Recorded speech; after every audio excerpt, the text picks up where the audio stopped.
I didn't mean to.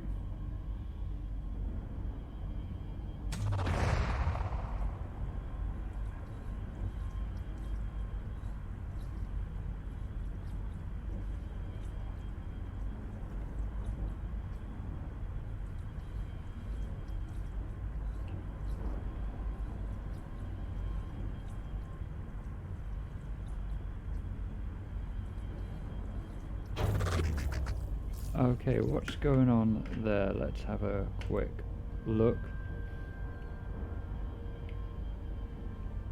Okay, my thing's just making funky noises for me at the moment. What messages have we got?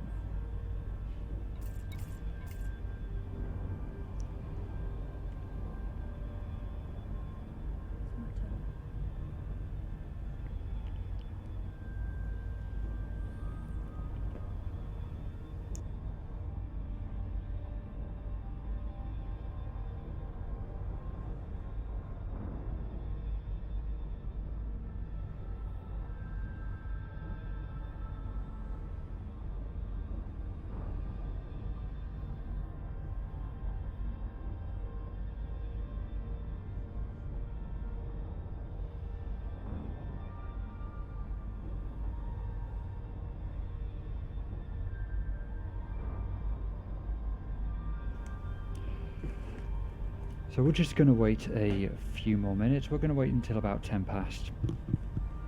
And then we're going to get going. So I would also recommend following Kaylee Exo. She tends to stream a lot of crafting games, and a lot of very cute story games. Occasionally I'll join her and we'll do some horror games as well. She's a lot more personable than I am, so yeah, follow her. Also, if you want to see a bunch of nerds play video games, try out Incompetent Heroes as well. A lovely bunch they are. They do a weekly stream of the free game on Epic, as well as various crafting games and other such and so forth. So I don't see any reason to hang around in this sector. Let's just jump to our next one, shall we? Like I say, we're heading over to Colombia. There is a community goal there at the moment, but I don't currently have any research limpet, so I'll not be taking part in that just yet. I just need to remember the controls. So every time she says that, I think she says friendship drive. I'm sure I'm not the only one. Depending on how she's feeling, Kaylee might be coming and assisting me, and you'll get to hear her lovely voice, but there's no guarantee there.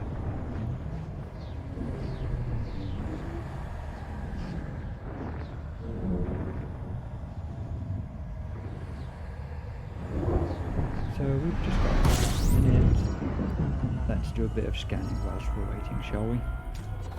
Fuel scooping. Now it's been a very long time since I've played Elite, so I'm a little bit rusty.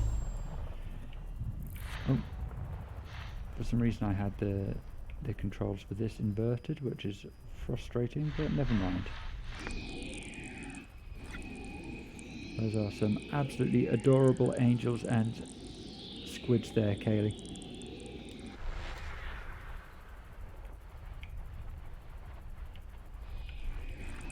Kaylee, have I added you as a mod?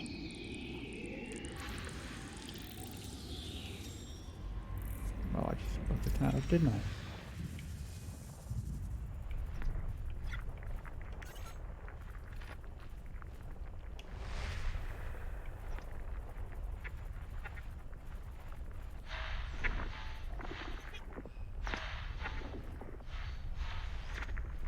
I'll have to sort this inversion out, it's doing me head in.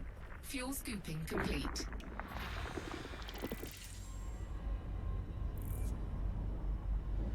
Hi there, Quinn.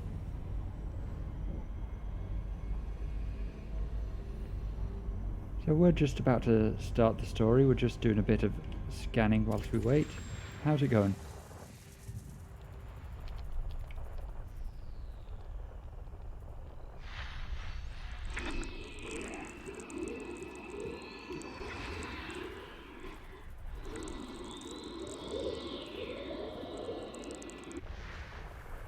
That's alright. Well, hopefully we can get some... lift your spirits a bit.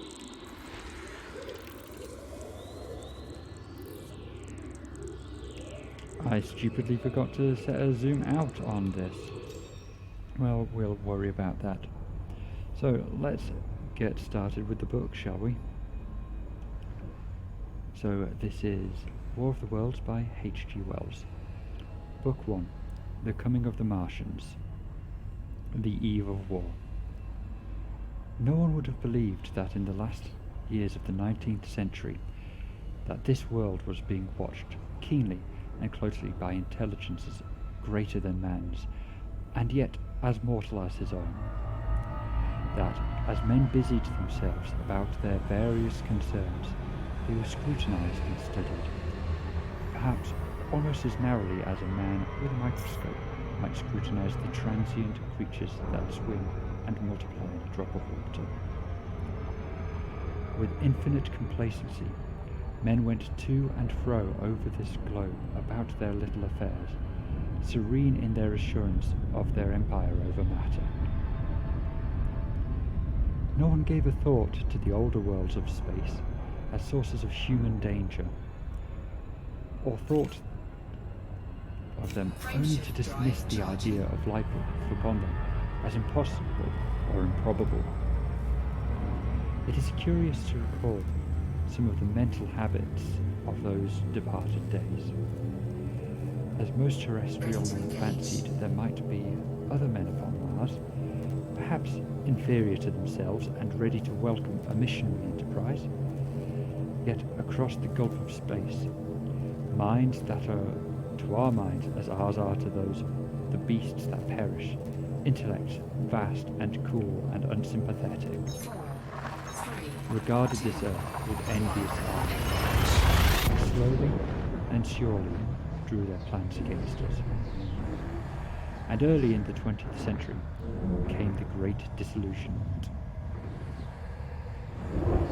The planet Mars, scarcely need to remind the reader, revolves about the Sun at a mean distance of 140 million miles, and the light and heat it receives from the Sun is barely half of that received by this world. It must be, if the nebula hypothesis is any truth, older than our world, and long before the Earth was ceased to be molten, life upon its surface must have begun its course. The fact that it is scarcely 1/7 of the volume of Earth must have accelerated its cooling to the temperature which makes it begin. It has air and water and all that is necessary for the support of animated existence. Yet so vain is man, and so blinded by his vanity, no writer, up to the very end of the 19th century, expressed any idea that intelligent life might somehow have developed there, or indeed at all beyond its earthly level. Nor was it generally understood that since Mars is older than our Earth, with scarcely a quarter of the superficial area and remoter from the Sun, it necessarily follows that it is not only more distant from time's beginning, but nearer its end.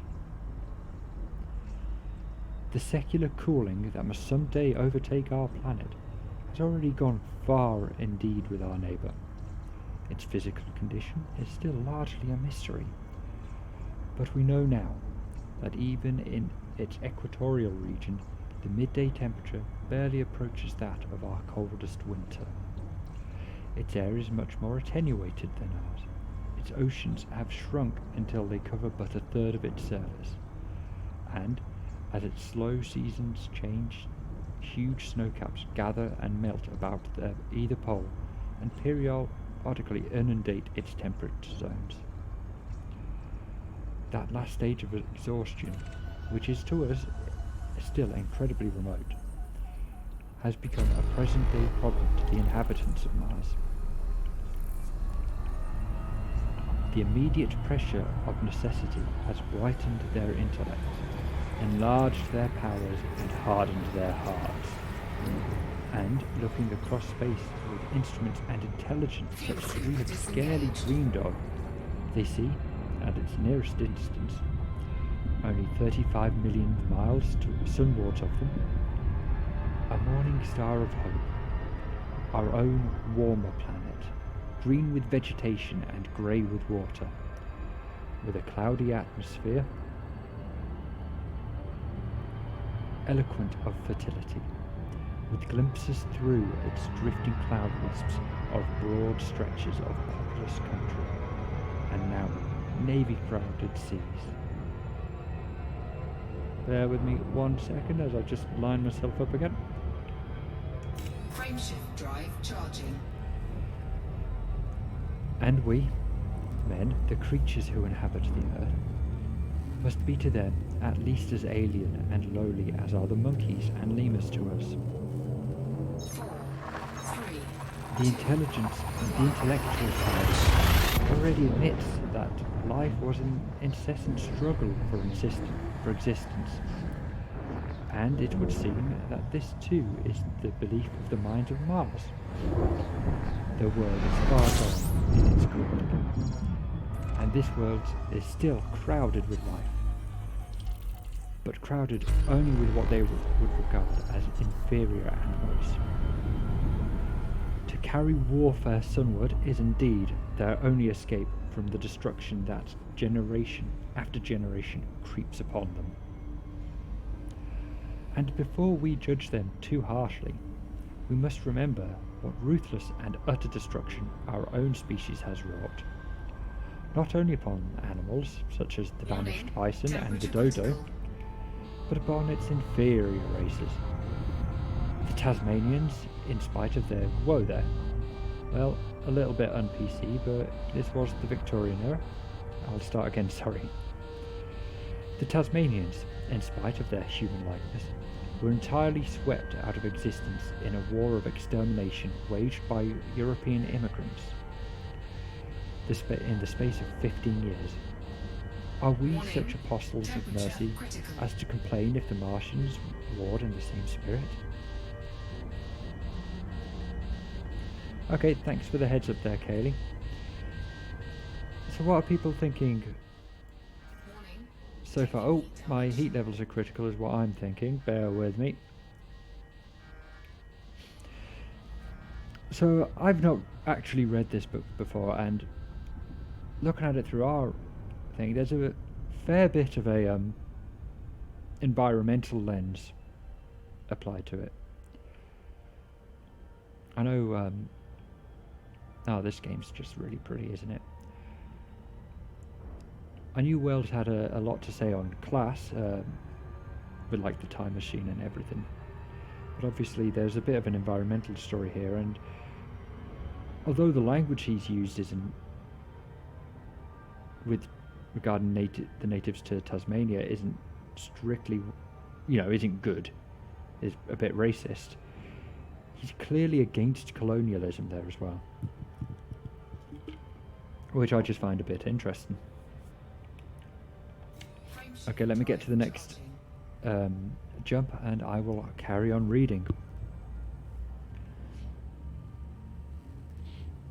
Are the sound levels a bit better now? 4, 3, 2, 1.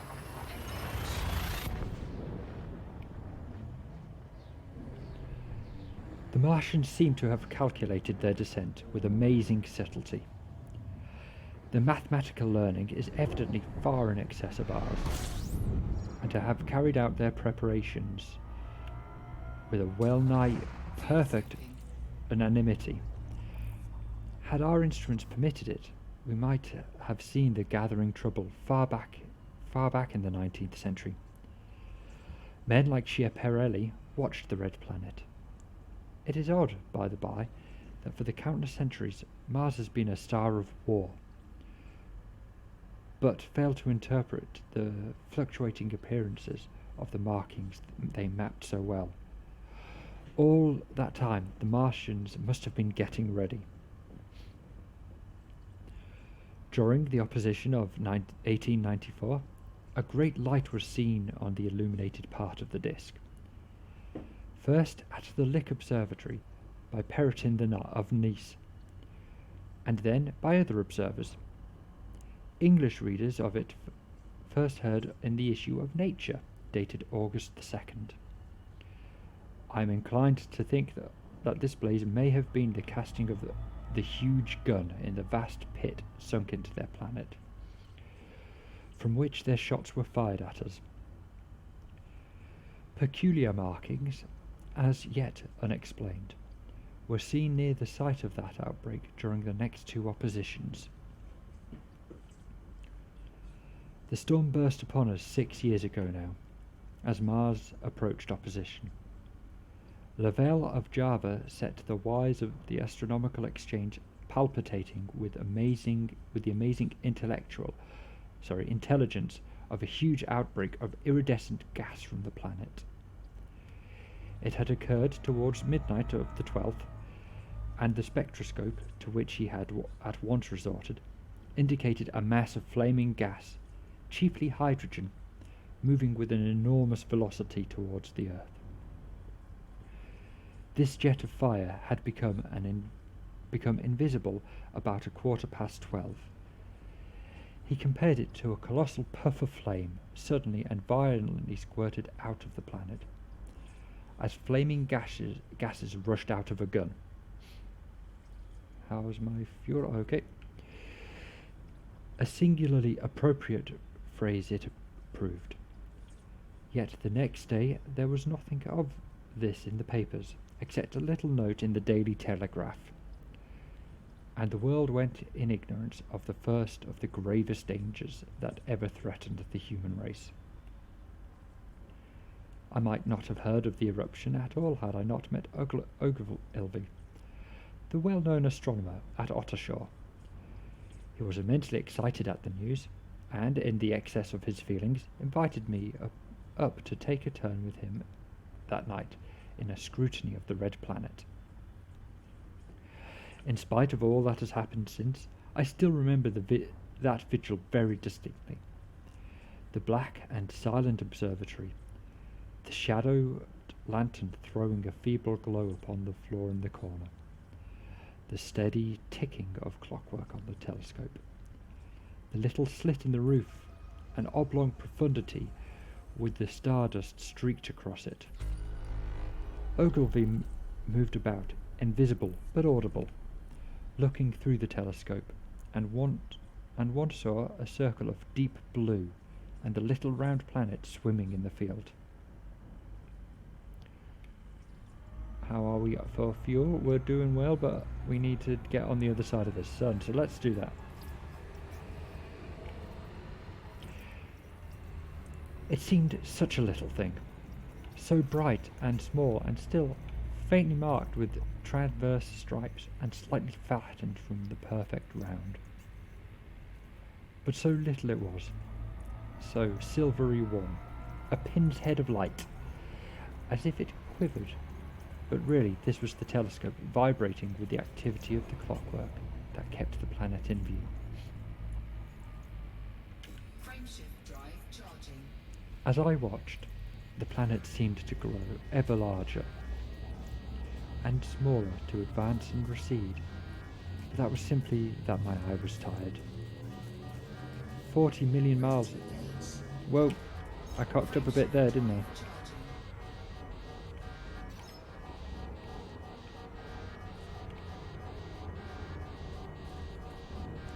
One second, folks, whilst I just get this under control. Warning, temperature critical.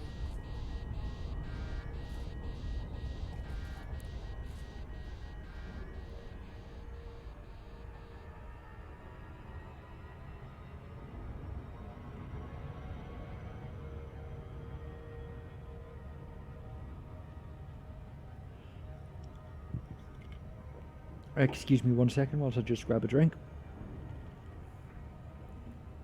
And whilst I let my spaceship cool down.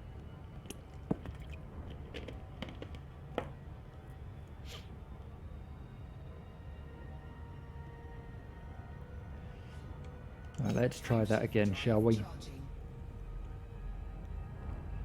Charging. 40 million miles it was from us. More than 40 millions of miles of void. Few people realise the immensity of vacancy in which the dust of the material universe springs.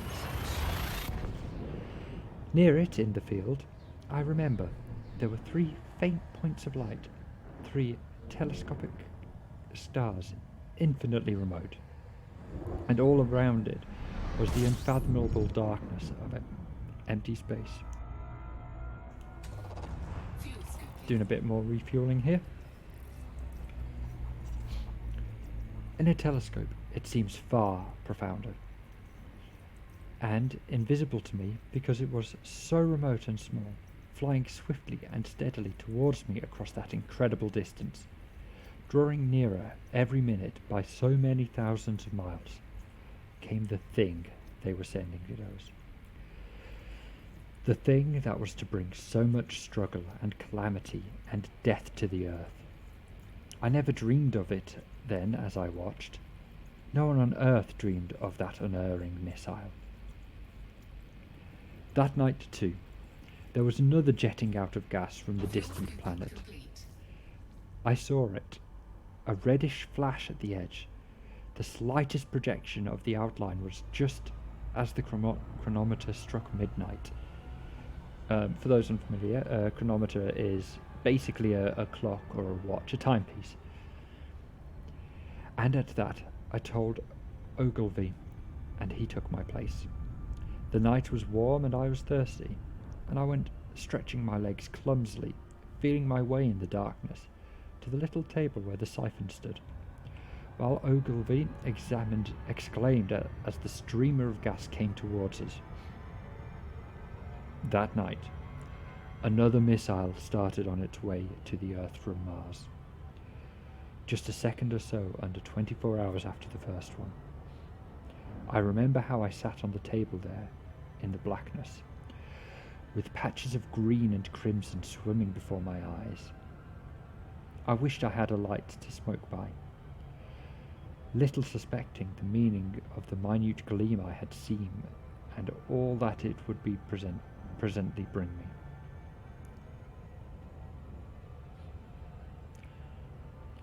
Ogilvy watched till 1 and then gave it up, and we lit the lantern and walked over to his house. Down below the darkness were Ottershaw and Chertsey and all of their hundreds of people sleeping in peace. 4, 3, He was full of speculation that night about the condition of Mars, and scoffed at the vulgar idea of it having inhabitants who were signalling us. His idea was that meteorites might be falling in a heavy shower upon the planet, or that a huge volcanic explosion was in progress. He pointed out to me how unlikely it was that organic evolution had taken the same direction in 2 adjacent planets. The chances against anything man-like to Mars are 1,000,000 to 1, he said. Bum, bum, bum, bididoo, bididoo. Sorry, I couldn't resist that. If anyone hasn't listened to Jeff Wayne's War of the Worlds, I highly recommend it. Kaylee and I actually went to see the live show last year now. It was excellent. Very much worth the tickets.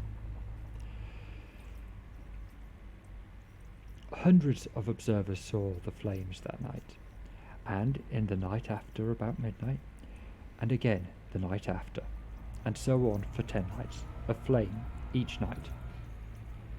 Why the shots ceased after the 10th night, no one on Earth has attempted to explain. It may be the gases firing caused the Martians inconvenience. Dense clouds of smoke or dust visible through the powerful telescope on Earth as little grey fluctuating patches spread through the clearness of the planet's atmosphere and obscured its more familiar features. Frameshift drive Even the charging. daily papers woke up to the disturbances at last, and popular notes appeared here, there and everywhere concerning the volcanoes upon Mars. The comic periodical Punch, I remember, made a happy use of it in its political cartoon. And all unsuspected, those missiles the Martians had fired at us drew earthward, rushing now at a pace many miles a second through the empty gulf of space. Hour by hour, and day by day, nearer and nearer it seems to me. Now almost incredibly wonderful that the swift fate hanging over us, men could go about their petty concerns as they did. And I remember just how jubilant Markham was at securing a new photograph of the planet for the illustrated paper he edited at those days. People in these latter times scarcely realized the abundance and enterprise of our 19th century papers. Sorry, I just took my eyes away from the screen for a second and lost myself.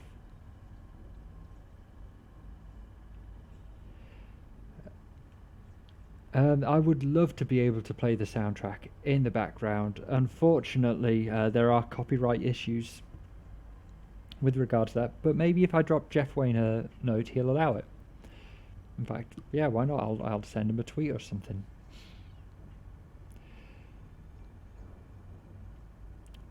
Where was I? I completely lost the thread there.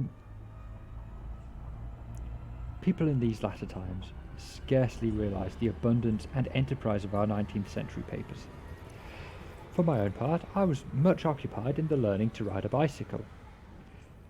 For those watching who might not be aware, bicycles were really quite a new thing in the time that this was written. It didn't really exist very much. And busy upon a series of papers discussing the probable development of moral ideas as civilization progressed. One night, the first missile could scarcely have been 10 million miles away. I went for a walk with my wife. It was starlight, and I explained the signs of the zodiac to her, and I pointed out Mars, a bright dot of light creeping zenithward towards which many telescopes were pointed. It was a warm night. Coming home, a party of excursionists from Chertsey or Isleworth passed us, singing and playing music. There were lights in the upper windows of the houses, and the people went to bed. From the railway station in the distance came the sound of shunting trains, ringing and rumbling, softened almost into melody by the distance. My wife pointed out the brightness of the red, green and yellow signal lights hanging in a framework against the sky. It seemed so safe and tranquil.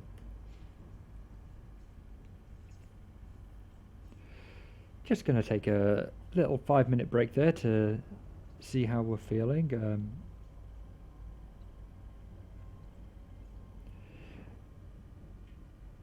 Yeah, I'm enjoying it so far. I forget that they do a lot of atmosphere building Wells did a lot of atmosphere building, which I think you don't get a lot of today in writing.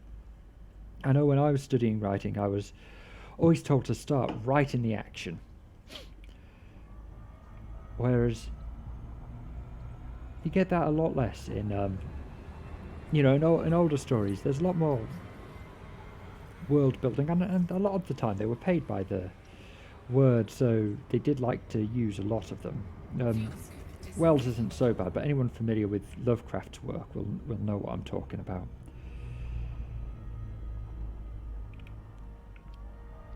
So I messed up a little bit with my keybinds. I didn't set a zoom out button, so if you'll excuse me 1 second, I'm just going to do that so we can do a little bit of scanning as well whilst we go. Oh Christ, bear with me, just got to get it so that I'm scooping fuel but not cooking myself,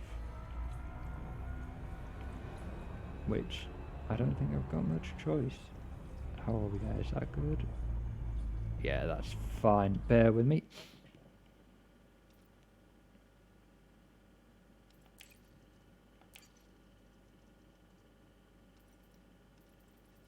Do, do, do, do, do, do.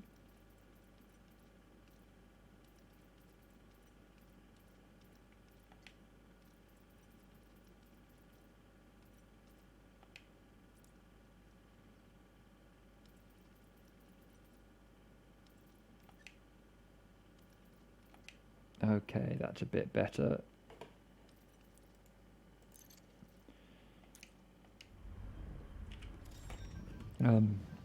So yeah, I'm just going to take a break from reading for a few minutes, do a bit of scanning.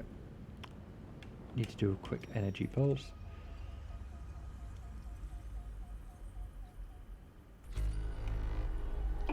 I do hope people are enjoying this so far. I'm enjoying reading it. What we'll do, we'll take a break at each chapter. Just a quick 10-minute break to do some other stuff, and then we'll resume.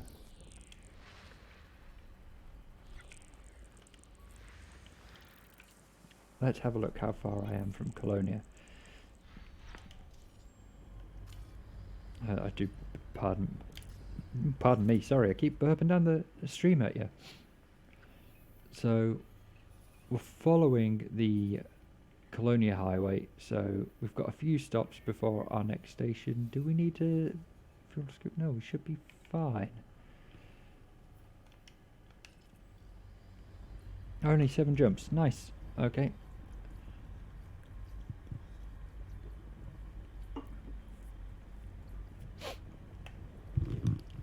Okay then, let's line ourselves up here. Fuel scooping complete.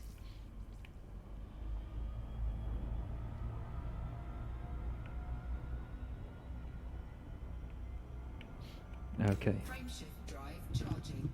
Chapter 2. The Falling Star. Then came the night of the first falling star. It was seen early in the morning, rushing over Winchester eastward, a line of flame high in the atmosphere.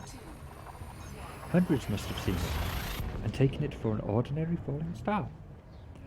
Albin described it as leaving a greenish streak behind it that glowed for some seconds.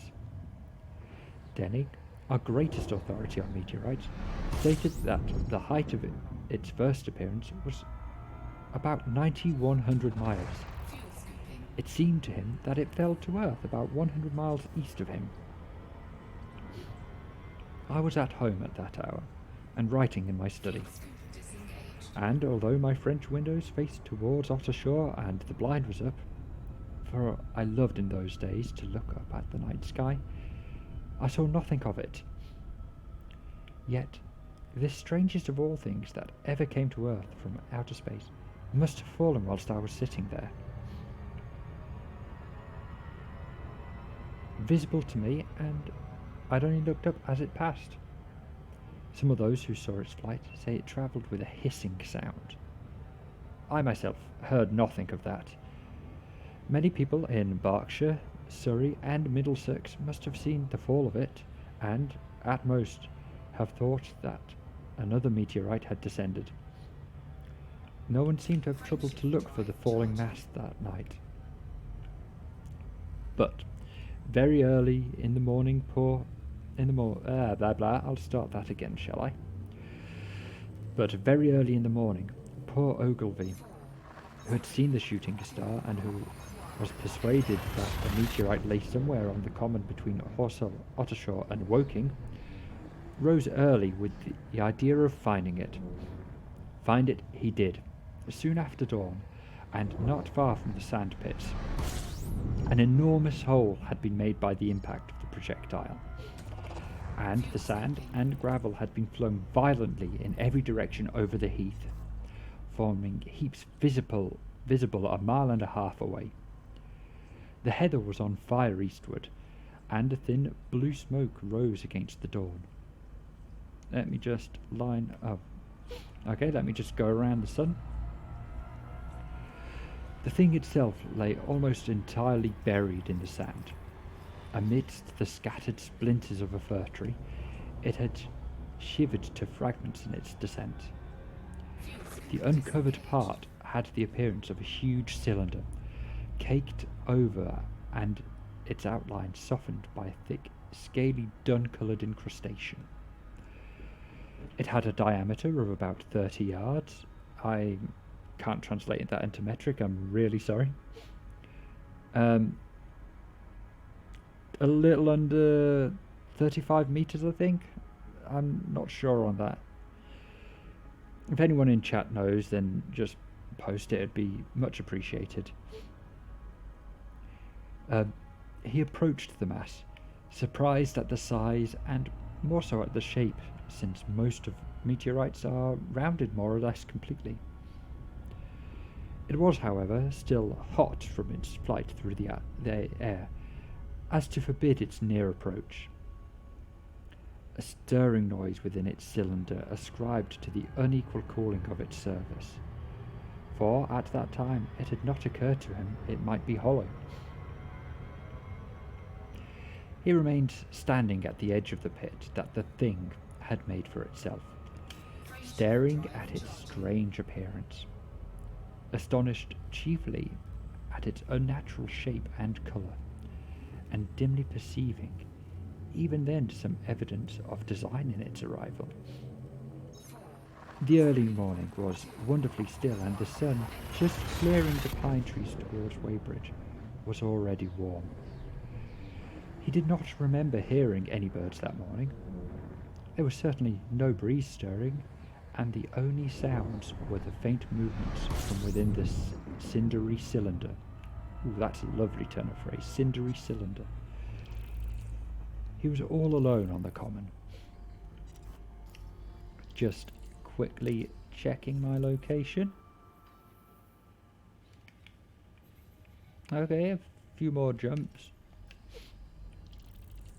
Let's do a bit of scooping, shall we?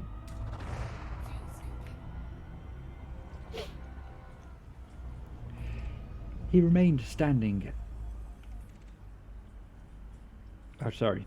Then suddenly he noticed with a start that some of the grey clinker, the ashy incrustation that covered the meteorite, was falling off the circular edge of the end.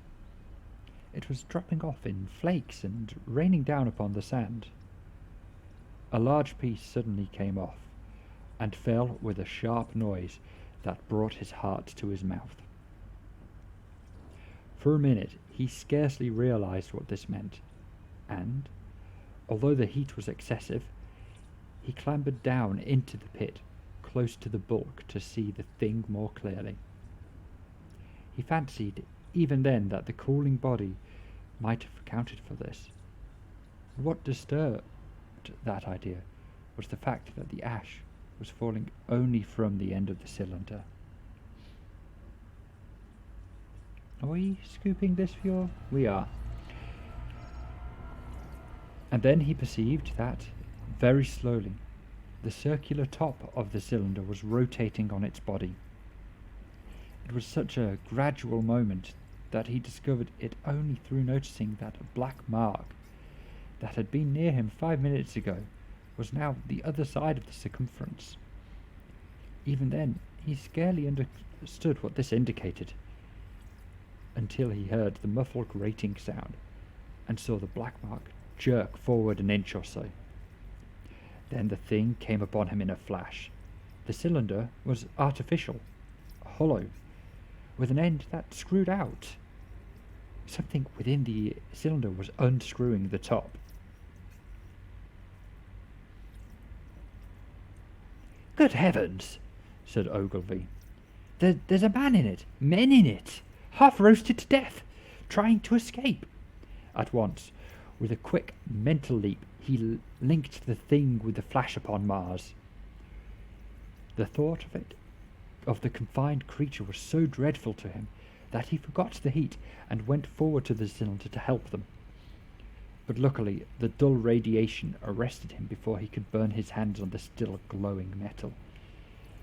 At that he stood irresolute for a minute, then turned, scrambled out of the pit and set off, running wildly into Woking. The time then must have been somewhere about 6 o'clock. He met a wagoner and tried to make him understand, but the tale he told and his appearance were so wild. His hat had fallen off in the pit. In the 19th century, hats were really important. You weren't no one if you didn't have a hat. And the type of hat you wore actually indicated a lot about your status. So obviously, top hats for the rich and flat caps for the working class, and bowler hats and stuff for everyone in between. His hat had fallen off in the pit. That the man simply drove on. He was equally unsuccessful with the potman who was just unlocking the doors of the public house by Horsell Bridge. For those unfamiliar, public house means the pub, bar where you go to drink or eat. The fellow thought he was a lunatic at large and made an unsuccessful attempt to shut him into the tap room.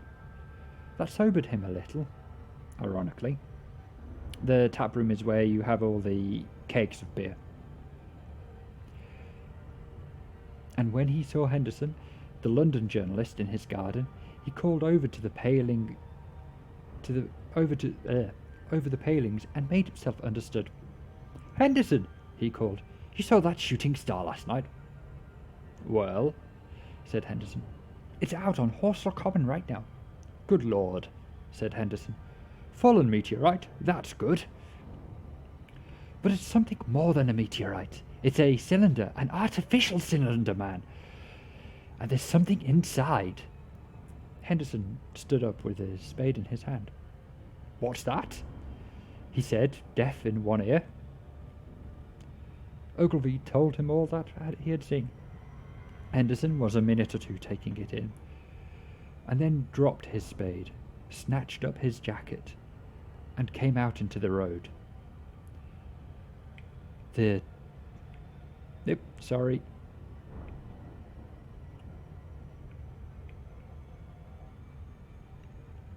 Frameshift drive charging.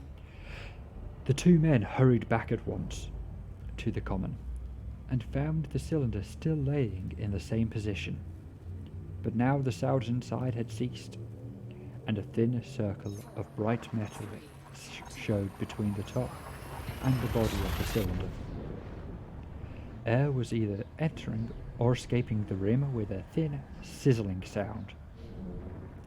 They listened, rapped on the scaly burnt metal with a stick, and, meeting with no response, they both concluded that the man, or men, inside must be insensible or dead. Of course, the two were quite unable to do anything. They shouted consolation and promises, and went off back to the town again to get help. One can imagine them, covered with sand, excited and disordered, running up the little green street to the bright sunlight, just as the shopfolk were taking down their shutters, and people were opening their bedroom windows. Henderson went into the railway station at once, in order to telegraph the news to London. The newspaper articles had prepared men's minds for the reception of the idea. By 8 o'clock, a number of boys and unemployed men had already started for the common to see what the dead men from Mars. That's the form the story took. I heard of it first from my newspaper boy about 8:45 when I went out to get my daily chronicle. I was naturally startled and lost no time in going out across the Ottershaw Bridge to the sandpits. We'll take another break there, I think, for a second. Yeah, I'm enjoying that. It's starting to get going. I do hope I'm recording this, I'm not sure, so that anyone who misses it going forward can see other ones. Let me just grab a drink here.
Frameshift drive charging.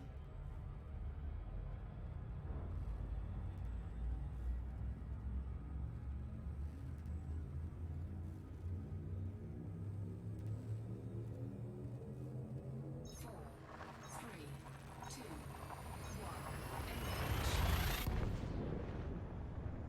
one. Okay, that was a good little break. Just gonna get onto this place. I think yeah, I'm not doing all the scanning that I should be doing, but I think I'm going alright. What do you I hope everyone else is having fun. System scan complete. Let's just quickly have a look at Scoop my disengaged. location. Okay, so only 2 jumps left. Frameshift drive charging. Chapter 3. Let's get back into it, eh? On Horsell Common. I found a little crowd of perhaps 20 people surrounding the huge hole in which the cylinder lay. I'd already described the appearance of that colossal bulk embedded into the ground. The turf and gravel about it seemed charred as if by sudden explosion. No doubt its impact had caused a flash of fire. Henderson and Ogilvy were not there. I think they perceived that nothing was to be done for the present and had gone away to breakfast at Henderson's house. I just love that image. So they found this thing. They think 2 people are dead in it. Maybe they just went for brekkie. I mean, yeah, what else are you going to do? Fuel scooping. There were 4 or 5 boys sitting on the edge of the pit with their feet dangling and amusing themselves, until I stopped them, by throwing stones at the giant mass. Which is, yeah, that's believable. After I had spoken to them about it, they began playing at touch in and out of the group of bystanders. I think touch might be like tig or tag, depending on where you're from. Scoop disengaged. Among these were a couple of cyclists, a jobbing gardener I employed sometimes, a girl carrying a baby, Greg the butcher and his little boy, and 2 or 3 loafers and golf caddies who were accustomed to hang about the railway station. There was very little talking.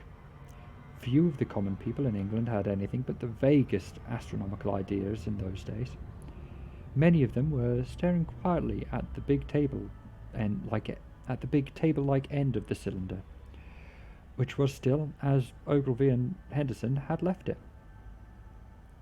I fancy the popular expectation of a heap of charred corpses was disappointed at this inanimate bulk.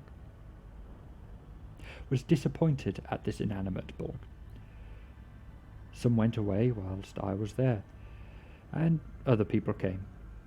I climbed into the pit and fancied I heard a faint movement under my feet. The top had certainly ceased to rotate. Frameshift drive charging. Okay, I'm going to need to stop reading for a second because we're going to take a bit of concentration.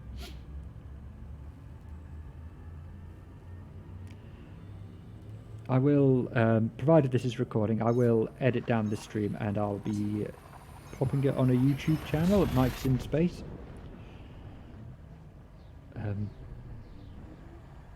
For, you know, basically as an audiobook if you want it. I'll be editing out the little bits where I'm jibber-jabbering on, talking utter shite. Okay, we are here.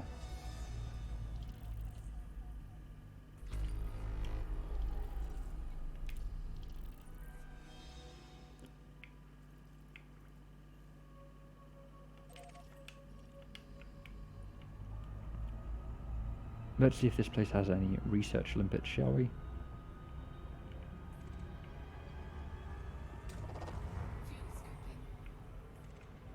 Fuel scoop disengaged. It was only when I got thus close to it that the strangeness of this object was at all evident to me. At first glance, it was really no more exciting than an overturned carriage, or a tree blown across the road. Not so much so indeed. It looked like a rusty gas float.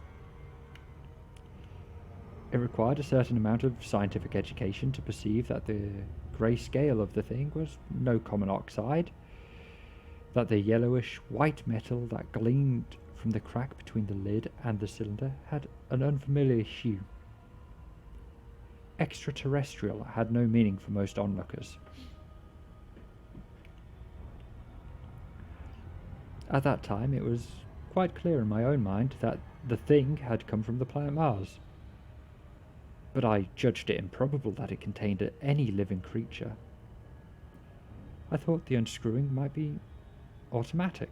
In spite of Ogilvy, I still believed that there were men on Mars. My mind ran fancifully on the possibilities of it containing a manuscript, on the difficulties in translation that might arise, whether we should find coins and models in it, and so forth. Yet it was a little too large for the assurance of this idea. I felt impatient to see it opened. About 11, as nothing seemed to be happening, I walked back, full of such thought, to my home in Maybury. But I found it difficult to get to work upon my abstract investigations. In the afternoon, appearance of the comet had altered very much. Oh crap, I've just fast-forwarded loads. Bear with me. In the afternoon, the appearance of the comet had altered very much. The early editions of the evening papers had startled London with enormous headlines. Message received from Mars. Remarkable story from Woking. That's my headline voice for you. I hope you like it. And so forth. In addition, Ogilvy's wire to the Astronomical Exchange had aroused every observatory in the Three Kingdoms. For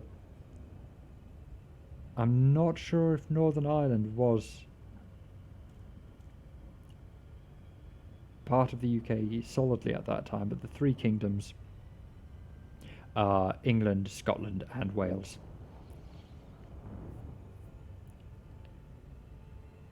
I'm pretty sure that's right. I feel like such an idiot. I should know this. I'm sorry to anyone who is Northern Irish, Scottish, or Welsh that I have offended with my ignorance. I will do better.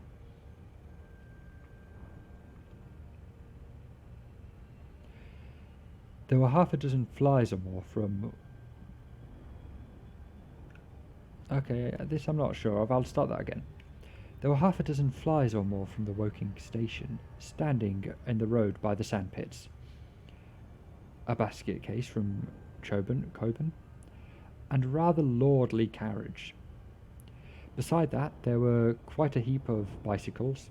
In addition, a large number of people must have walked, in spite of the heat of the day, from Woking to Chertsey, so that there was altogether quite a considerable crowd, one or two gaily dressed ladies amongst the others.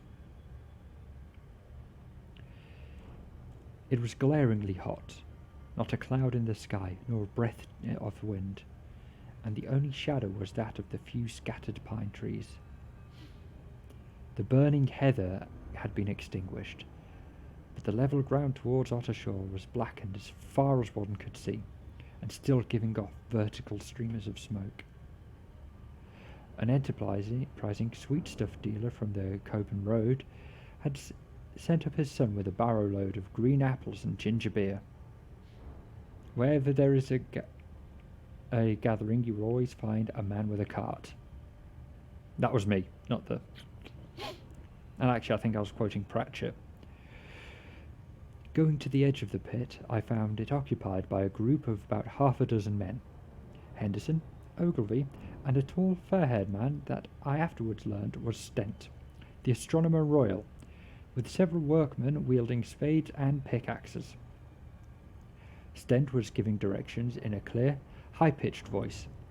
He was standing on the cylinder, which was now evidently much cooler. His face was crimson and streaming with perspiration, and something seemed to have irritated him. A large portion of the cylinder had been uncovered, though its lower end was still embedded. As soon as Ogilvy saw me saw me among the staring crowd on the edge of the pit, he called me over to come down, and asked me if I would mind going to see Lord Hilton at the Lord of the Manor.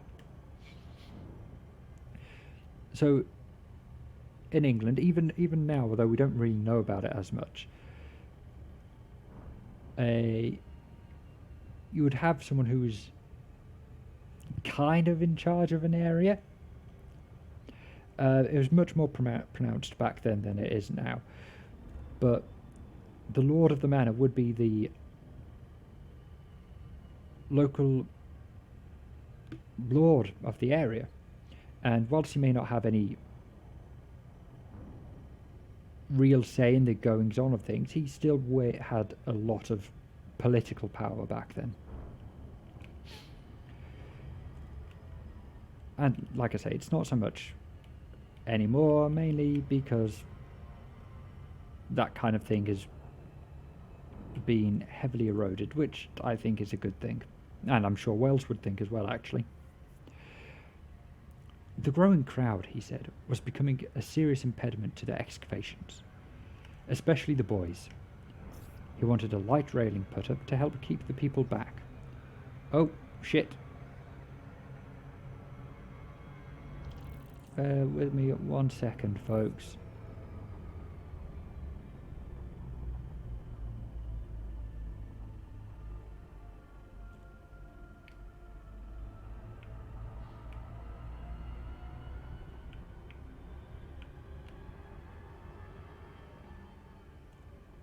Okay, so I'm just going to stop reading and chatting for a second whilst I pull us into land.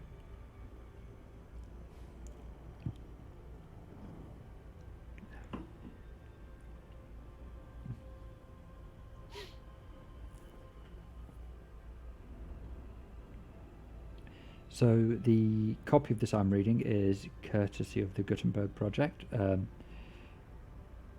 Please visit their site, support them. It's gutenberg.org. That's gutenberg.org. They're not affiliated with me in any way. I just really like that they make a lot of literature free and accessible for everyone. And I think that's really important.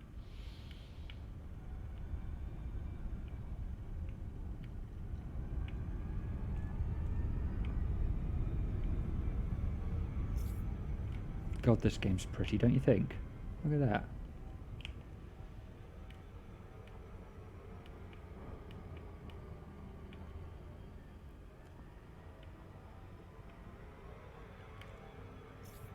Okay, so we've got to slow down a bit.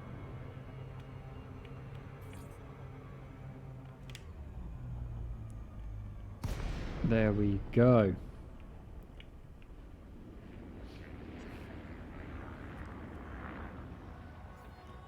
Okay, let's get within range and we will land.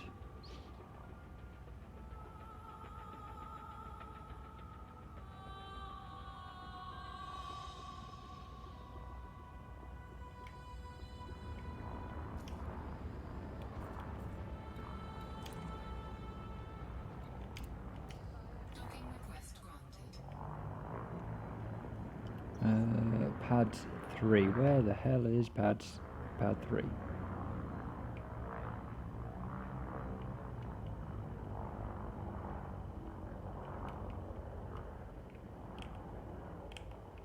There it is.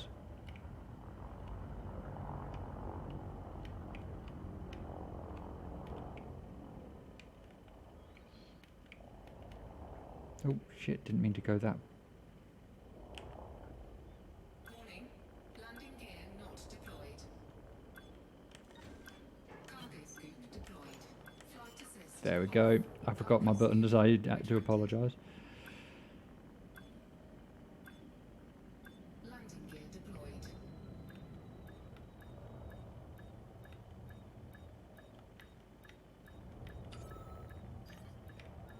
Alright. Flight assist on.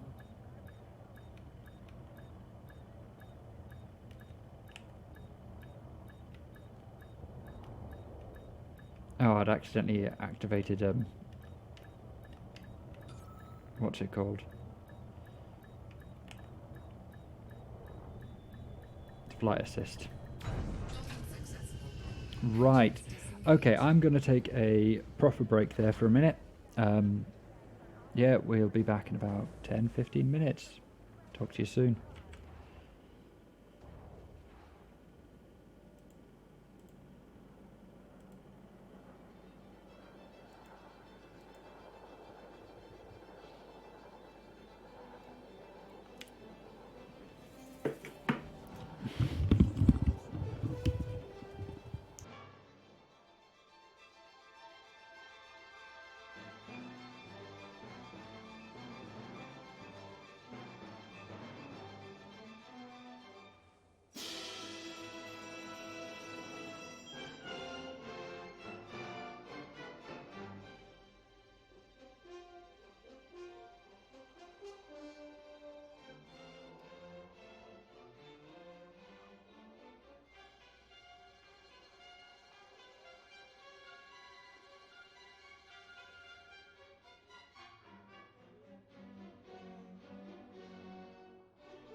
Hello, and we're back, ladies and gentlemen.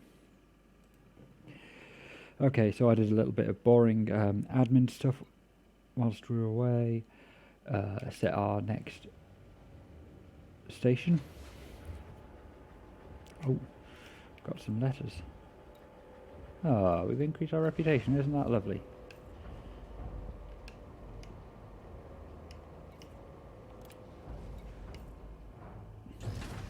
Ship released. Engines engaged. Landing gear retracted.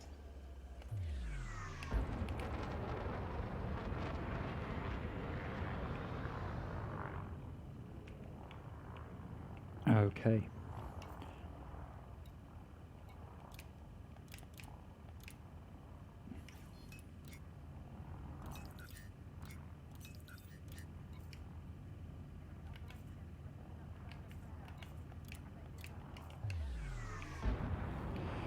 Right, okay. Cannot comply. Frameshift drive charging. So,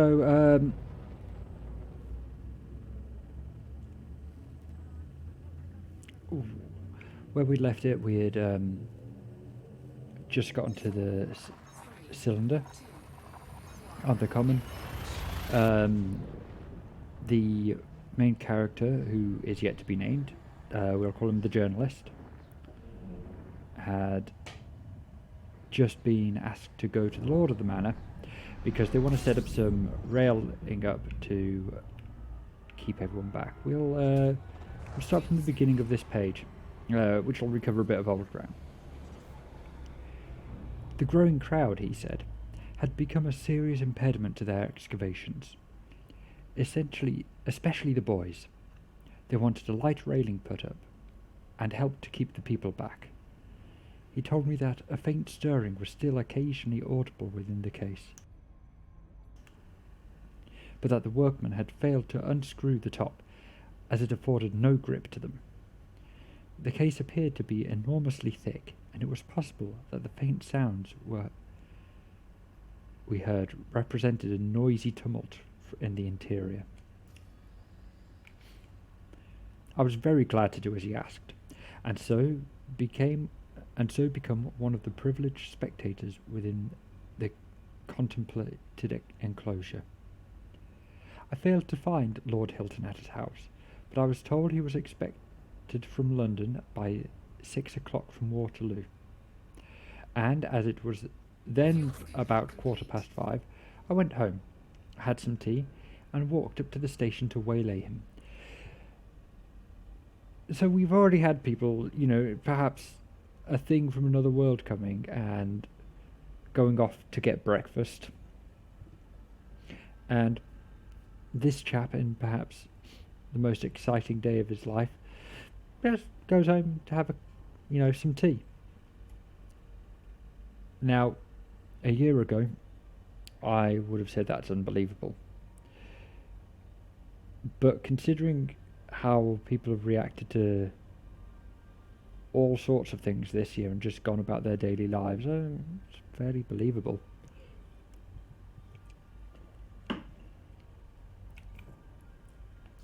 Okay, so we've got 73 jumps.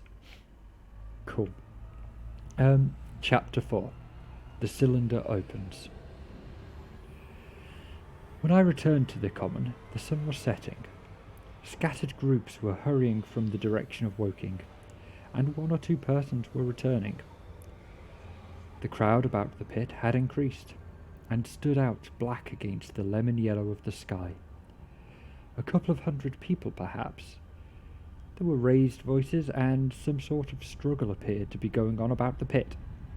Strange imaginings passed through my mind as I drew near and heard Stent's voice. "Keep back! Keep back!" A boy came running towards me. "It's a-moving," he said to me as he passed.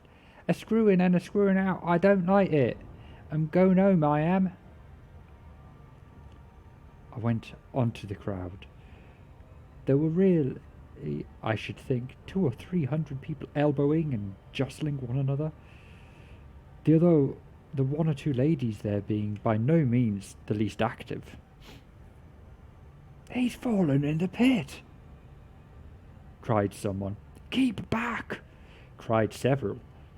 The crowd swayed a little, and I elbowed my way through. Everyone seemed greatly excited. I heard a peculiar humming sound coming from the pit. "I say," said Ogilvy, "help keep these idiots back. We don't know what it's in the confounding thing, you know." I can't remember what voices I did for people earlier, by the way, so I do apologise for any confusion. I saw a young man, a shop assistant in Woking, I believe he was, standing on the cylinder and trying to scramble out of the hole again. The crowd had pushed him in. Well, that's shit of them, innit? In the end of the cylinder, sorry, I'll start that again. This is very unprofessional of me. The end of the cylinder was being screwed out from within.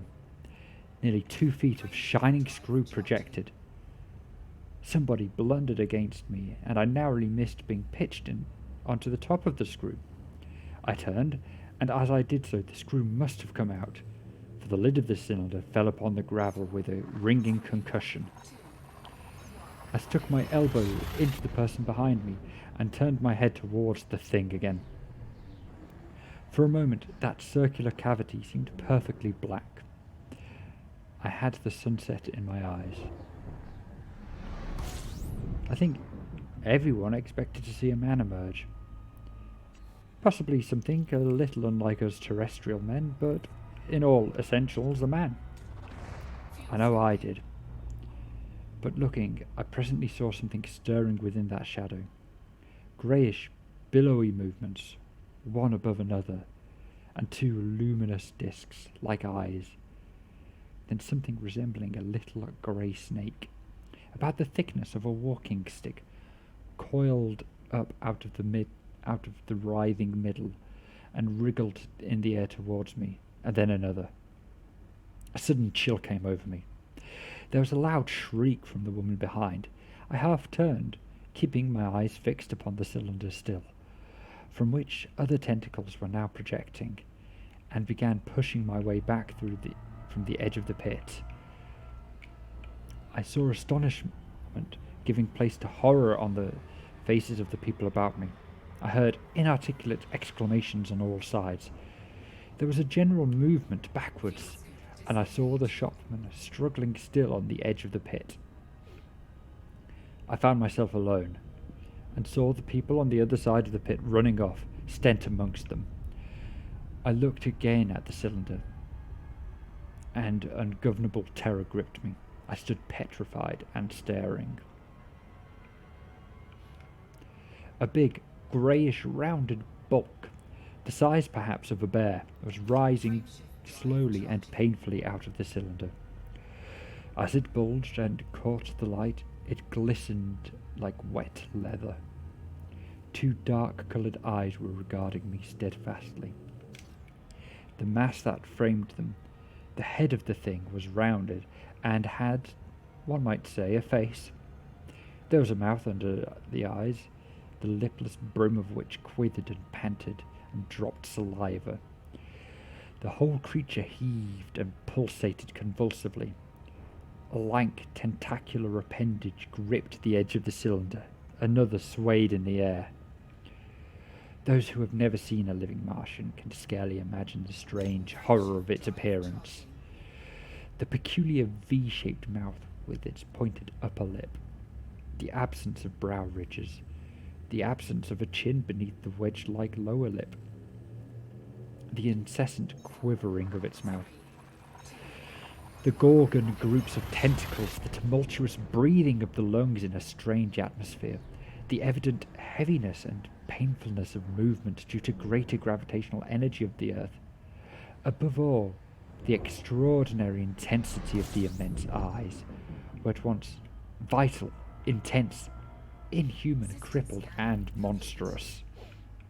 There was something fungoid in the oily brown skin, something in the clumsy deliberation of the tedious movements, unspeakably nasty. Even at the first encounter, the first glimpse, I was overcome with disgust and dread. Suddenly the monster vanished. It had toppled over the brim of the cylinder and fallen into the pit, with a thud like a fall of great mass of leather.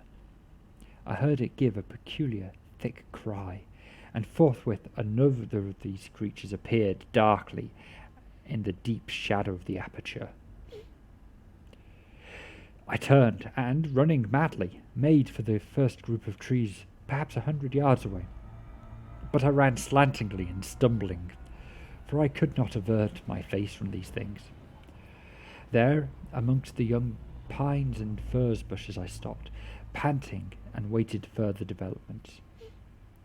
The common round the sandpits was dotted with people, standing, like myself, in a half-fascinated terror, staring at these creatures, or rather at the heaped gravel at the edge of the pit in which they lay.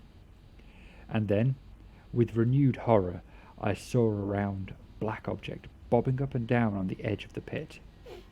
It was the head of the shopman who'd fallen in, but showing as a little black object against the western sun. Now he got his shoulder and knee up, and again seemed to slip back until only his head was visible. Suddenly he vanished, and I could have fancied a faint shriek had reached me. I had a momentary impulse to go back and help him, that my fears overruled. Everything was then quite invisible, hidden by the deep pit and the heap of sand that the falling cylinder had made. Frameshift drive charging. Anyone coming along the road for Coburn or Woking would have been amazed at the sight. A dwindling multitude of perhaps 100 people or more standing in a great irregular circle, in ditches, behind bushes, behind gates and hedges, saying little to one another in that short, excited shouts, and staring hard at the heaps of sand. The barrow of ginger beer stood, a queer derelict, black against the burning sky, and in the sandpits was a row of deserted vehicles, with their horses feeding out of nosebags and pawing at the ground. And I think we're going to leave it at there for the time. Thank you very much for coming in. Thank you for joining me. I'm doing this again next week. Next week I'll be doing it on Saturday. And every Saturday from there on at around 6 o'clock. Thank you for joining me, and have a good night. Talk soon. Ta-ra.